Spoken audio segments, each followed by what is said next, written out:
Philippine-Central Asiatic Stone Age trade? Around 2200 BC in the Philippines, we find the sudden appearance of a fully formed jade culture that both worked and traded jade in a network of maritime nations. Nephrite was imported from Taiwan to the Philippines, where jade workshops crafted them into forms like the lingling-o and bicephalous ornaments.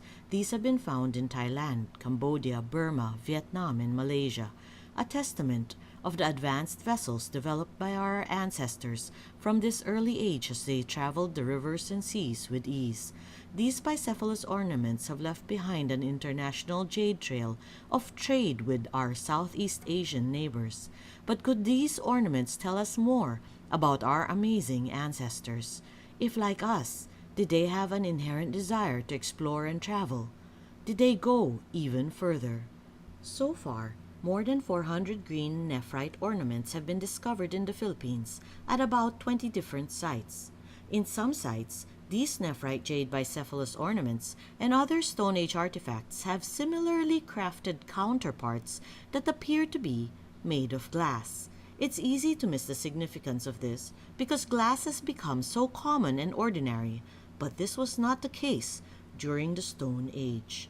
The earliest archaeological record of man-made glass comes from the Tel Brak ruins in Mesopotamia, dated to 2350 to 2100 BC. Early glass ranged from slightly translucent to opaque, often imitating stones prized by the ancients like lapis lazuli. Technology for transparent man-made glass may have developed over 1,000 years later. Before mankind made glass, naturally occurring glass like obsidian was used to make tools and ornaments. Obsidian is a natural glass formed by volcanic activity.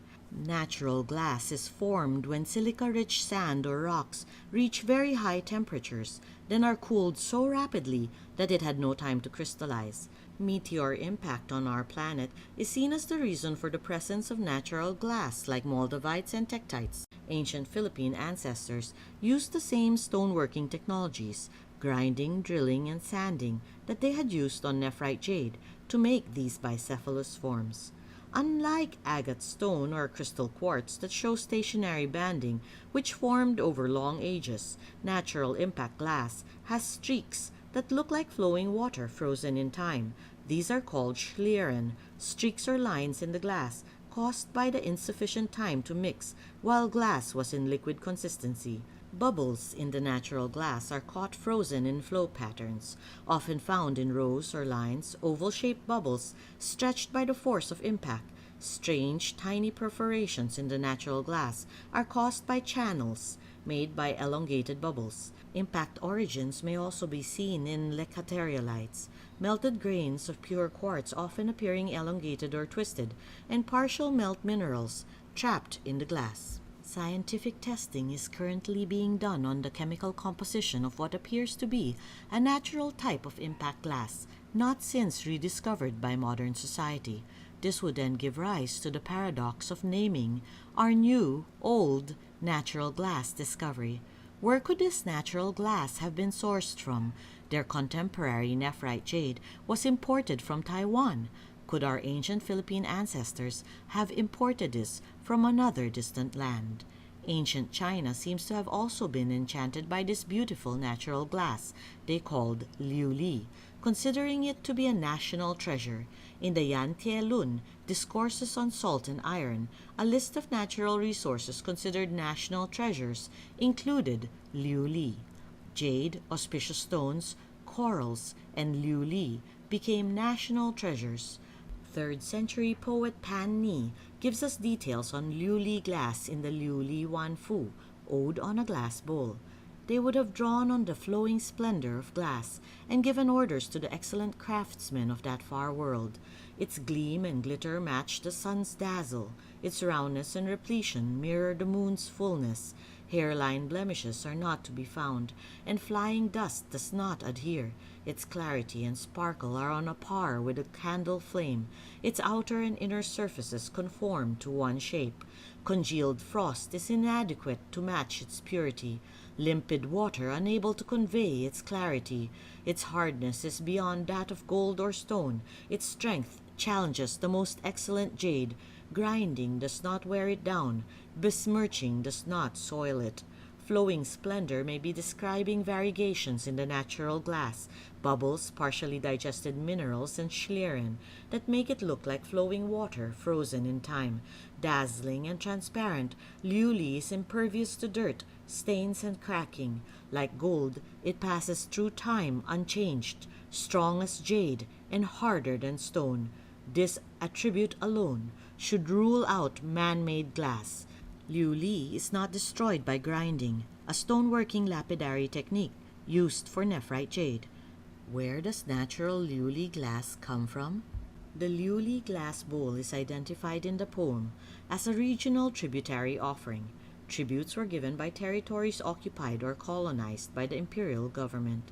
Examining the rarities among the regional tributary offerings, one prizes the uniqueness of this bowl. It would have had to cross the remote perils of the shifting sands and traverse the precipitous dangers of the Pamirs. The way it came was obstructed and distant. The place to which it was consigned was dark and deep. Poet Pan Ni tells us that the dark and deep mines were in the Pamirs, home to some of the highest mountains of the world, to the west of China, in a distant land reached after crossing the shifting sands. The shifting sands was the name of the deserts that formed the western boundaries of ancient China, established since the Xia dynasty. 7th century Beishi records that it was in the 5th century when transparent man-made glass was introduced to China by people from the Dayeji country, the former Kushan Empire. The cheaper man-made alternative drove prices down and lessened the demand for the natural Luli glass imported from the west. Yanshi Ku notes that the Luli glass came from the western country of Ta-Chin. The country of Ta-Chin exports Luli glass of 10 different colors: light red, white, black, yellow, blue-green, green, yellowish-green, deep purple, dark red, and purple. This material is a natural product, variegated, glossy, and brilliant, exceeding all hard stones, and most constant in color. Nowadays, the common people make something of the kind by melting certain minerals, to which they add a number of chemical substances, and so, pouring into molds, make vessels. The mass, however, is hollow, brittle, and not evenly compact. It is not a genuine article. Echoing the qualities of natural Luli glass given by the ode on a glass bowl, we are told that it may appear variegated or streaked, brilliant, harder than jade, and unchanging as gold. Diplomat and geographer Zhang Chan served as imperial envoy of Han Dynasty Emperor Wu in the 2nd century BC. In Zhang Chan's exploration of the West, he notes that he crossed the Western Ocean and came to the land of Ta-Chin. Scholars have assumed the Western Ocean referred to the Caspian Sea, but could the text have been understood by ancient peoples to have meant another body of water? One of China's most ancient names is the land within the 4 seas. The seas that border the east and south of China are easily identifiable, but where was the Western Sea? The Tarim Basin to the west of China is an oval basin with an area of about 1,020,000 square kilometers. Though mostly desert land today, it was an ancient closed drainage inland Salt Lake Sea, with the Tian Shan Mountains bordering the north and the Kunlun Mountains to the south. This sea provided a viable passageway to Central Asia. When Zhang Chan recorded in 200 BC that he crossed the Western Ocean and came to the land of Ta-Chin, readers in that age would have understood it as China's western boundary, the Tarim Basin, a direction aligned with texts that tell us that natural Luli glass was an import from the west.